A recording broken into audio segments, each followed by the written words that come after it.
This is Amit Yadav, your biology teacher.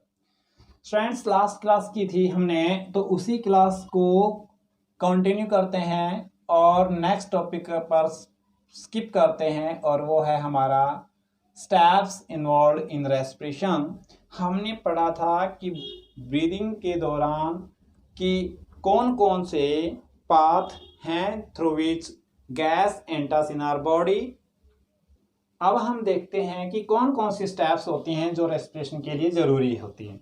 तो सबसे पहले आपको पता है एक ब्रीदिंग प्रोसेस होता है जो हमने फर्स्ट वीडियो में बताया था, ठीक है। तो ब्रीदिंग में हमने बताया था एक एयर अंदर लेना और एक एयर बाहर छोड़ना, ठीक है। तो एक तो हो गया इंस्पिरेशन और एक हो गया एक्सपिरेशन। तो बेटा इन प्रोसेस के थ्रू, इंस्पिरेशन के थ्रू एयर जो है वो अंदर आई है और एयर में हम केवल O2 ही कंसिडर कर लें, ठीक है। गैसेस बहुत सारी आती हैं लेकिन उनमें से केवल हम O2 की ही बात करते हैं, बाकी गैसेस की हम बात क्यों नहीं करते। नाइट्रोजन, हीलियम, आर्गन, CO2 की हम करते हैं, उनकी बात क्यों नहीं करते, वो नेक्स्ट क्लास में हम आपके साथ डिस्कस करेंगे कि भाई O2 CO2 के अलावा किसी गैस की हम बात नहीं करते। हालांकि एटमॉस्फेयर में इतनी सारी गैसेस होती हैं, वो सब हमारी बॉडी के अंदर जाती हैं। तो पहली स्टेप ये हुई कि भाई एयर को इनहेल किया है और एटमॉस्फेयर से एयर जो है कहाँ गई, अब लंग्स के अंदर एल्वियोलाई में। यहां तक हम पहुंच गए हैं फर्स्ट स्टेप में। फिर हम क्या करते हैं भाई, जो यहां हम बताएंगे डिफ्यूजन होता है, ठीक है। तो एल्वियोलाई में क्या होता है, यहाँ डिफ्यूजन होता है O2 और CO2 का। भाई ज्यादा कंसंट्रेशन होती है, हाई कंसंट्रेशन होती है, वहां से कम की तरफ जो गैसेस का डिफ्यूजन होता है, ठीक है।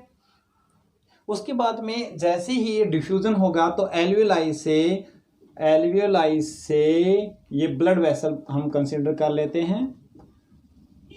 तो एल्वियोलाई से हम मान लें कि O2 अंदर आई है, अब ब्लड के अंदर डिजोल्व हो गई है और ब्लड वेसल्स क्या करेंगे, इसको ट्रांसपोर्ट करेंगे, ठीक है। ट्रांसपोर्ट ऑफ गैसेस, और गैसेस को ट्रांसपोर्ट कौन करता है, बाय ब्लड क्या कर रहा है, इनको गैस को ट्रांसपोर्ट कर रहा है। अब बेटा जैसे ऑक्सीजन की हम बात कर लें तो ये O2 आ रही है, अब ये जाएगी कहाँ, ये टिश्यू लेवल पर जाएगी, ठीक है ना। कहाँ जाएगी भाई, टिश्यू लेवल पर, टिश्यूज के पास ये पहुंची सेल के अंदर, ठीक है। तो यहां क्या होगा, फिर से डिफ्यूजन होगा, ठीक है। तो फिर क्या होगा, यहां पर फिर से डिफ्यूजन होगा O2 का एंड CO2 का। तो क्या होगा, O2 तो यहां आ गई टिश्यू के अंदर और कुछ CO2 बनी है वो बाहर, फिर वापस दोबारा से ब्लड में चली जाएगी, ठीक है। इसके बाद में ये डिफ्यूजन आया, दोबारा से एक बार फिर से सुनिए।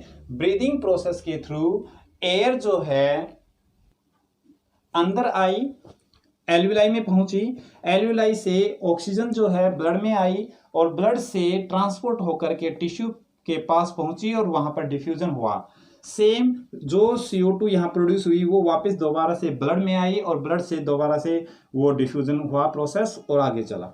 यहाँ क्या हम पहुंच गए कि सर यहाँ टिश्यूज में और सेल में जो है ना ऑक्सीजन आ गई है, तो यहाँ क्या होगा आपको पता है, यहाँ पर इसका यूटिलाइजेशन होगा, यूटिलाइजेशन ऑफ O2, ठीक है। अब यहाँ O2 का यूटिलाइजेशन होगा एंड एज यू नो कि यूटिलाइजेशन क्या होता है रेस्पिरेशन में, कैसे होता है रेस्पिरेशन में, और वो रेस्पिरेशन में कैसे होता है वो अभी देखते हैं। भाई जैसे ग्लूकोज आप मानिए, ये हमारा रेस्पिरेटरी सबस्ट्रेट है जो हमने खाया है, बॉडी के अंदर है, इसकी ब्रेकडाउन होगी एज ए फ्यूल और हमें एनर्जी मिलेगी। तो in the presence of oxygen इसकी ब्रेकडाउन होती है और CO2 वाटर प्लस में एनर्जी यहाँ से लिबरेट होगी। तो ये जो प्रोसेस है इसका ब्रेकडाउन का, इस प्रोसेस को ही तो हम कहते हैं रेस्पिरेशन। तो बेटा इस रेस्पिरेशन स्टेप के लिए हमारे पास कुछ, इस रेस्पिरेशन प्रोसेस के लिए हमारे पास कुछ स्टेप्स थी जो हमने डिस्कस किया था। तो होप आप लोगों को ये डिफरेंट स्टेप्स समझ में आए हैं, और फिर भी आपको कोई क्वेरी बनती है तो आप कमेंट कर सकते हैं। ओके।